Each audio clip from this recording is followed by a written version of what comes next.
Data structure and algorithm के इस series में आज हम लोग बात करने वाले हैं डीएसए लेक्चर 11 को। इसमें हम लोग पढ़ेंगे कि लिंक लिस्ट क्या होता है। ऑलरेडी हम लोग वन बाय वन जो है नॉन प्रिमिटिव डेटा टाइप्स को पढ़ रहे हैं और उसी कड़ी में आज हम लोग पढ़ने वाले हैं कि लिंक लिस्ट क्या होता है, इसको हम लोग रिप्रेजेंट कैसे करते हैं। आगे देखेंगे कि अगर हम चीज़ें पढ़ रहे हैं तो उसकी ज़रूरत क्यों है। फिर हम देखेंगे इसका एडवांटेज, डिसएडवांटेज, एप्लीकेशन और लास्ट में इसका टाइप्स देखेंगे, कितने प्रकार के टाइप्स होते हैं। तो चलिए हम लोग शुरुआत करते हैं। हम लोग लिंक लिस्ट क्या होता है यहाँ से और लास्ट तक हम लोग पहुँचेंगे कि टाइप्स ऑफ लिस्ट क्या होता है। इस वीडियो में आप लोग को बहुत सारा चीज़ सीखने को मिलेगा लिंक लिस्ट से रिलेटेड। तो चलिए हम लोग शुरुआत करते हैं कि लिंक लिस्ट होता क्या है। तो देखिए यहाँ पर लिखा है लिंक लिस्ट, ठीक है। तो लिंक लिस्ट के बारे में अगर सबसे पहले इंफॉर्मेशन आपको चाहिए या आप इसके बारे में जानना चाहते हैं तो सबसे पहले ये आपको पता होना चाहिए कि यह एक नॉन प्रिमिटिव डेटा टाइप्स है। आप कहिए कि sir non primitive data types तो एरे भी होता है, तो आप करेक्ट है, आप सही है, क्योंकि नॉन प्रिमिटिव डेटा टाइप्स में हम लोग बहुत सारे डेटा टाइप्स को देखे थे कि एरे देखे थे, लिंक्स देखे थे, क्यू देखे थे और इसमें जो है और भी ट्री होता है, ग्राफ होता है। फिर उसमें जो है अलग अलग कैटेगराइज कर दिया गया, एक लीनियर में और एक नॉन लीनियर में।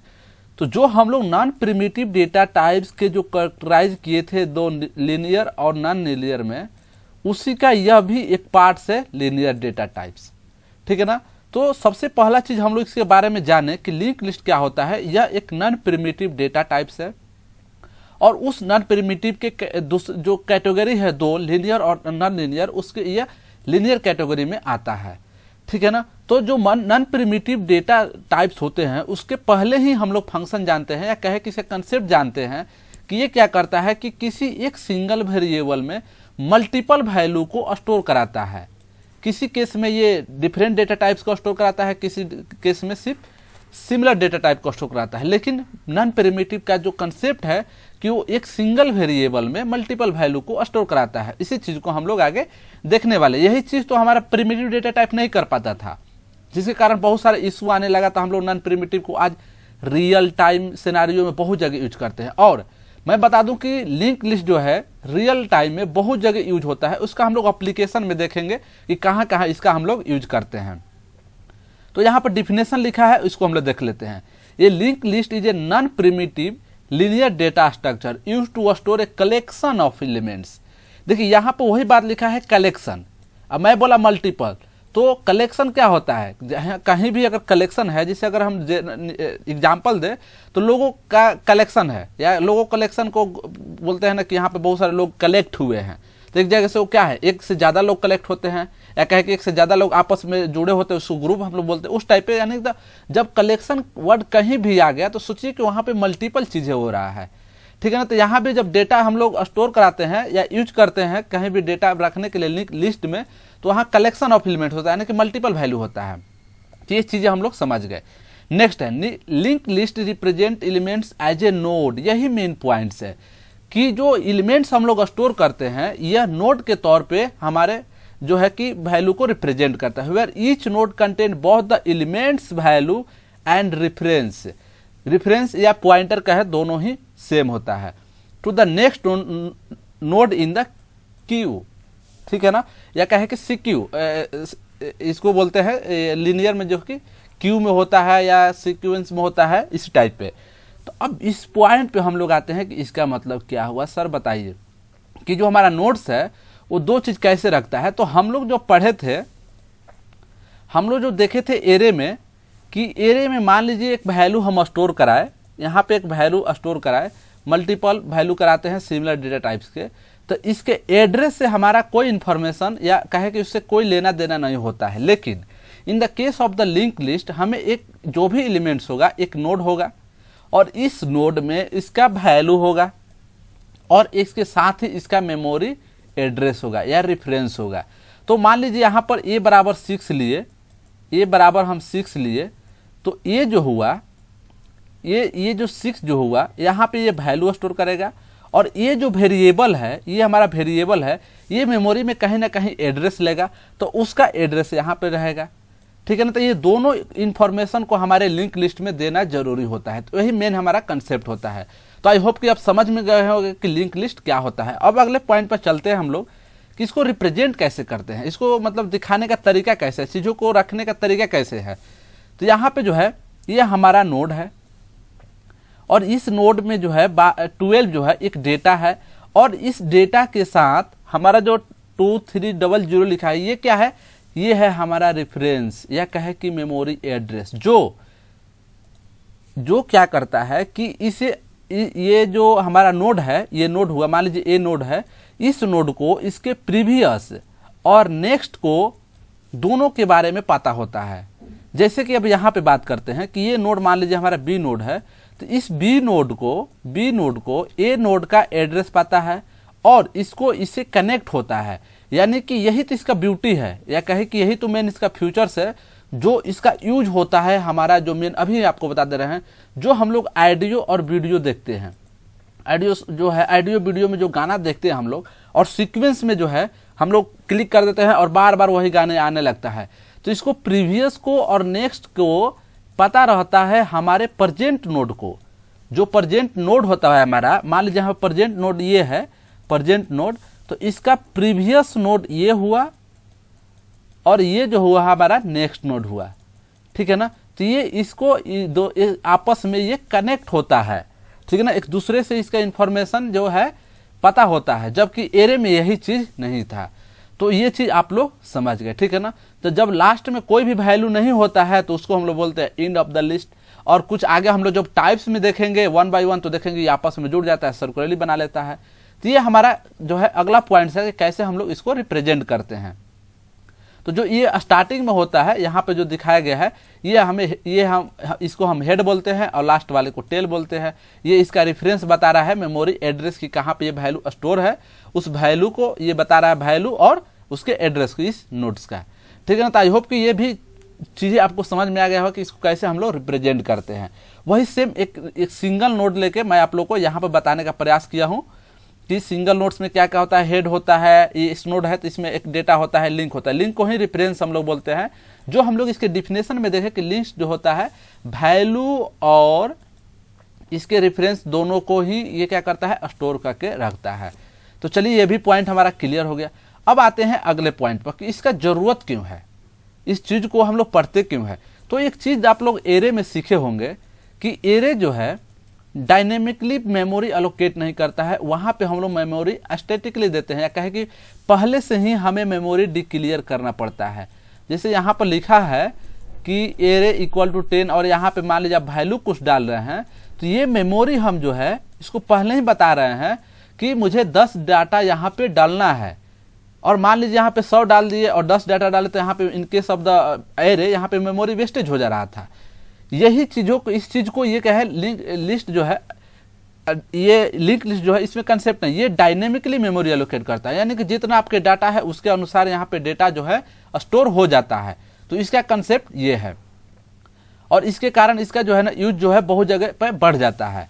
All the nodes of the link list are non continuous store in the memory and link together with the help of the pointer. कह रहा है कि नन, यानी कि कुछ चीजों को ये स्किप कर देता है। स्किप करने का मतलब क्या है, आप पूछेगा सर स्किप का मतलब क्या है, नन कंटिन्यूअस का मतलब क्या है और एरे क्या है। तो जैसे मान लीजिए यहाँ पे 1 वैल्यू लिखा है, यहाँ पर 3 लिखा है, यहाँ पे 8 लिखा है, यहाँ पे 12 लिखा है, तो मैं आपको बोलूँ तो यहाँ पे देखिए 2 जो है 2 वैल्यू नहीं है, यहाँ पे 2 वैल्यू नहीं है, यहाँ पे 4 नहीं है, 5 नहीं है, 6 नहीं है, यानी क्या है इस वैल्यू को स्किप कर दिया गया है। तो जहाँ पे भी इस तरह से कंसेप्ट आता है उसको हम लोग बोलते हैं नॉन कंटिन्यूअसली। ओके, तो अब आते हैं कि ये कह रहा है कि ये जो हेल्प ऑफ द पॉइंटर के साथ जो है ना कनेक्ट होता है। पॉइंटर क्या करता है, मेमोरी एड्रेस को एलोकेट करता है, मेमोरी एड्रेस को, और ये हमारे नोट्स को आपस में जोड़ने का काम करता है।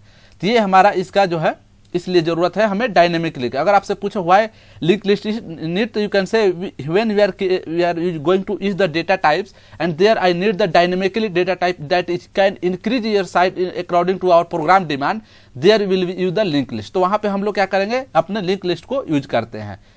In linked list, size is no longer problem since we do not need to define its size at the time of the declaration. List grow as per the program demand. ये वही पॉइंट हुआ कि मान लीजिए array में हमारे पास मान लीजिए हमने डिक्लेयर कर दिया 10 के, ठीक है, और हमारे पास साइज जो है डेटा है 1 के, हमने यहाँ पे साइज डिक्लेयर कर दिया 10 के और डेटा आया 1 के, तो यहाँ पे बहुत सारा जो है 99 के जो होगा क्या होगा, हमारा डेटा मेमोरी जो है वेस्ट चला जाएगा। तो यहाँ पे ये चीज़ आता है कि यहाँ पे ज़रूरत नहीं है इस चीज़ों को कि आप पहले से डिक्लेयर कीजिए। अगर आपके पास डेटा 1 के है तो डायनेमिकली 1 के लिए ही मेमोरी एलोकेट करेगा। आपके डाटा वैल्यू बढ़ गया 10 के 10 के तो 10 के भी आप यूज करेगा। कहिएगा सर एक रियल टाइम एग्जांपल देके बताइए, तब हमें चीज़ें समझ में आएगा। तो मान लीजिए आपके पास एक मॉल है या सुपर मार्केट ले लेते हैं, और आपके स्टार्टिंग में सुपर मार्केट में जो है कस्टमर बहुत कम आ रहे हैं, तो उस समय मान लीजिए आपने वहाँ पे जो आपका सिस्टम एप्लीकेशन है लगाए हैं अपने सुपर मार्केट में डेटा को स्टोर करने के लिए, मोबाइल नंबर को स्टोर करने के लिए, वहाँ पे आपने साइज डाल दिया 1 लाख, और आपके पास जो है वो जो 1 लाख है तो मेमोरी में मान लीजिए मेमोरी में जो है लोकेट कर लेगा आपके जो साइज है 1 लाख, जो आपके डेटा है 1 लाख आया ही नहीं, मान लीजिए डेटा आया 10 के, तो वहाँ पे 90 के क्या हो गया आपका जो है वहाँ पे जो है ये क्या होगा वेस्ट हो गया। तो यहाँ पे आपके साइज के अपने डिमांड के हिसाब से यहाँ पे साइज बढ़ा देते हैं, ये हमारा इसका मोर यूजफुल है। तो आप लोग बोल सकते हैं ये जो मैंने 2 पॉइंट बोला तो ये इंपॉर्टेंट था। अब आते हैं हम लोग अगले पॉइंट्स पे कि इसका एडवांटेज क्या है। तो जो हम लोग इसका यूज पढ़े उसको एज ए एडवांटेज भी आप ले सकते हैं। इसका एडवांटेज क्या है कि ये डायनेमिक डेटा स्ट्रक्चर है, यानी कि ये डायनेमिकली जो है साइज को घटा एवं बढ़ा सकता है। सिंपल सा पॉइंट है, अगर आपको याद रखना है तो you can say that the dynamically you can increase and decrease the size of our data type. ठीक है ना, तो आप अपने भाषा में थोड़ा समझिएगा ना तो अच्छा होता है कि मतलब चीज़ें जो है ना समझ में आ जाता है। और सिंपल सा बोले कि इसका साइज जो है फिक्स नहीं होता है, और यही एरे में हम लोग पढ़े थे कि वहाँ पे साइज इसका फिक्स होता है। अब अगला पॉइंट कर रहा है कि इंसर्शन और डिलीशन, यानी कि अगर मान लीजिए कोई डेटा है आपको डेटाबेस में स्टोर करना है तो वहाँ पे डेटा को डालना और डेटा को निकालना ये दोनों ही आसान है in the case of the link list अगर आप यूज किए हुए तो। अब मेमोरी एफिशिएंट, वही जो ये इस पॉइंट को मैंने बताया मेमोरी एफिशिएंट कि हमके पहले ही बताने का जरूरत नहीं पड़ता है, जिससे हमारा मेमोरी वेस्टेज बच जाता है। जो मेमोरी वेस्टेज जो था वो बच जाता है, तो ये इसका क्या है एडवांटेज है। इम्प्लीमेंटेशन, तो जो लिंक लिस्ट हम लोग पढ़ते हैं लिंक लिस्ट को स्टैक में भी यूज करते हैं और क्यू में भी यूज करते हैं। स्टैक और क्यू क्या है आप कहेगा सर ये तो 2 नया वर्ड आ गया, तो ये 2 नए वर्ड नहीं है, ये दोनों ही नॉन प्रिमिटिव डेटा टाइप्स है जो हम लोग आगे इसी सीरीज में हम लोग ये सबको कवर करने वाले हैं। ठीक है ना, तो यहाँ भी हम लोग लिंक लिस्ट का इम्प्लीमेंट कर देते हैं। अब आती है बारी इसके डिसएडवांटेज में, और हम लोग तो दूसरे की बुराई करने में बहुत ही आगे रहते हैं एज ए ह्यूमन। ठीक है, मैं अपनी बात नहीं कर रहा हूँ, कोई भी ह्यूमन करता है दूसरे के बारे में बहुत ज़्यादा बुराई करता है। तब यहाँ पे जो है ना बस ऐसे जैसे मैं आप लोग को जस्ट फन के लिए बोल दिया, ठीक है ना, तो हम लोग किसी का बुराई नहीं करते हैं, ऐसा नहीं है। तो यहाँ पे जो है कि अब बात आती है डिसएडवांटेज कि अगर हम सर आप बोलिएगा सर आपने एडवांटेज तो बता दिया, इसका डिसएडवांटेज बताइए। तो ये कह रहा है मेमोरी यूज इसमें ज़्यादा होता है। आप कहिएगा सर हम कंफ्यूज हो रहा है, आप यहाँ बताए मेमोरी इफिशियंट यहाँ पे यूज, तो मैंने इफिशियंट के कंसेप्ट अलग बताया कि यह मेमोरी जो मेमोरी है वेस्ट नहीं होता है, और मेमोरी यूज का मतलब होता है कि इसके क्या है कि एक हमारा नोड जो है ये वैल्यू को भी रखता है और जो है हमारे रेफरेंस को भी स्टोर करता है। इस दोनों के कारण जो है हमारा मेमोरी ज़्यादा यूज होता है, ये इसका पॉइंट है।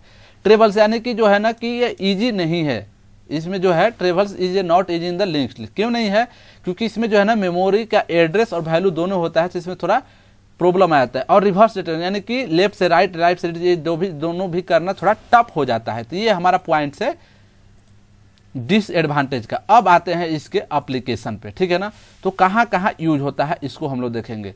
तो link list have the wide range of application computer science and real world scenario. Computer science और रियल वर्ल्ड सिनेरियो में इसका बहुत जगह यूज है, जैसे कि डायनेमिक डेटा स्ट्रक्चर, जहाँ पे भी आपको डायनेमिकली डेटा देने की जरूरत पड़े वहाँ यूज होता है।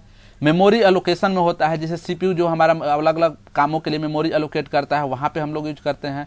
इसके बाद जो है हम लोग फाइल सिस्टम करते हैं कि हमारा फाइल कैसे रहेगा, जैसे कि मान लीजिए एक डायरेक्टरी बनाए, डायरेक्टरी के अंदर डायरेक्टरी बनाए, उस डायरेक्टरी के अंदर फाइल बनाए, या फोल्डर बनाए, फोल्डर के अंदर फोल्डर बनाए, वहाँ पे यूज होता है। और चौथा जो है जो हम लोग म्यूजिक वीडियो और ऑडियो देखते हैं वहाँ पर इसका यूज होता है। ब्राउजर हिस्ट्री में जो हम लोग ब्राउजर में सर्च करते हैं वहाँ भी इसका बहुत ही बड़े स्तर पे यूज होता है। टास्क शेड्यूलिंग, जैसे कि हमारा जो ऑपरेटिंग सिस्टम है सभी एप्लीकेशन को अलग अलग टास्क शेड्यूल करता है, वहाँ पे यूज होता है। कुछ मैथमेटिकल जो है ऑपरेशन परफॉर्म करने के लिए होता है। सिंबल टेबल होता है, हैश टेबल, जहाँ पे की और वैल्यू के पेयर में जो वैल्यू होता है, जैसे कि एक नाम है और मान लीजिए नाम यहाँ पे डाले आपने, मान लीजिए रामू, और डेट ऑफ बर्थ, तो ये नाम जो हुआ रामू डाले, ये क्या है, वैल्यू हो गया, नाम जो डाले ये की हो गया। तो की और वैल्यू के पेयर में जहाँ भी वैल्यू डालना होता है वहाँ भी ये यूज होता है। ओंडो एंड रेंडो में होता है, जहाँ पे अगर MS वर्ड में आप काम करते हैं तो वहाँ पे जो कुछ वैल्यू पहले से डिलीट हो जाता है तो फिर उसे हम लोग वापस ला देते हैं, कैसे, Ctrl+Z से, ठीक है ना। Ctrl+Z, Ctrl+ लोग हम लोग यूज करते हैं यहाँ पे ओंडो एंड रेंडो के लिए, Ctrl+X + Ctrl+Z, ठीक है ना। तो नेक्स्ट है कि representing sparse data list are suitable for the, जहाँ पे भी बहुत सारे वैल्यू को जीरो ना हो। और अगला जो इसका यूज है वो है ग्राफ एल्गोरिदम, यानी कि ग्राफ के जहाँ पे बहुत सारे ग्राफ एल्गोरिदम होता है, जैसे BFS है, DFS है, ब्रेड फर्स्ट जो है, वहाँ पे ये सारे चीज़ यूज होता है बड़े स्तर पे, ठीक है ना। तो आई होप कि आप लोग को एप्लीकेशन समझ में आ गया होगा, और आप लोग भी अगर इसका कंसेप्ट समझ गए तो उसको आप लोग अपने से इस पर रिसर्च करते रहिएगा। अब इसमें ऑपरेशन परफॉर्म, यानी कि इसमें बहुत सारा जो है ऑपरेशन होता है, जैसे इंसर्शन, डिलीशन, डिस्प्ले, रिसर्च, ये से सर्च करना डाटा को, ये हमारा बेसिक ऑपरेशन है, जो कि सारे हम लोग पाइथन में प्रोग्रामिंग में 1 बाय 1 करके हम लोग देखने वाले हैं। अब अगला पॉइंट है टाइप्स ऑफ लिंक लिस्ट। तो बहुत सारा टाइप के लिंक लिस्ट है, सिंगल लिस्ट है, डबल है, सर्कुलर है, single list, list with the tail pointer, skip है, सेल्फ ऑर्गेनाइज है, अनरोल्ड है, एक्सॉर है, और जो है कि स्पर्श लिस्ट है। तो ये चीज हम लोग जो है सभी को अब अगले वीडियो में 1 बाय 1 सारे चीज हम लोग देखने वाले हैं टाइप्स को। तो आई होप कि जो आज हम लोग चीजें देखे, ये सारे पॉइंट्स को आप लोगों को कुछ आइडिया लगा होगा। चलिए और भी हम लोग इसमें चीजें और भी इसमें डीप एंड डाइव करेंगे और डिटेल्स में पढ़ने का प्रयास करेंगे। आई होप कि हम लोग जितना यहाँ पे लिखे थे सारे पॉइंट्स को कवर कर चुके इस वीडियो में। तो चलिए हम लोग फिर मिलेंगे अगले वीडियो में, तब तक के लिए बहुत बहुत धन्यवाद।